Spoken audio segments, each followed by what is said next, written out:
I think about this in a couple of ways when I'm thinking about resort management, right? Because I think obviously we tend to put a ton of resources into our new hire training, and then we fall off a little bit of a cliff the next year, right? You know, your new hire training might be 3-4 days, and then your rehire training is like 2 hours the next year, right?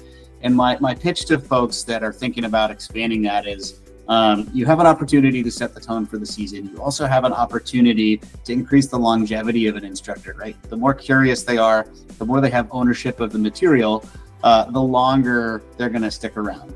The other piece of the puzzle is, like, if you set a teaching goal for the year, you say basically like, look, I really want to focus on this teaching fundamental with the entire team. You then have an opportunity later in the season to follow up with them and ask how they're doing with that, right? A supervisor or a trainer can roll up to that instructor and go, hey, that was cool. I haven't seen that before. What was that, right? And I would say that if you haven't invested a lot in return training, that conversation doesn't always go that well, right? If they've never seen or heard from you out on the hill, sometimes people react quite negatively to feedback. Versus if you have a culture of where feedback is expected, all of a sudden it's a gift, and they're like, oh yes, please, you saw that, right?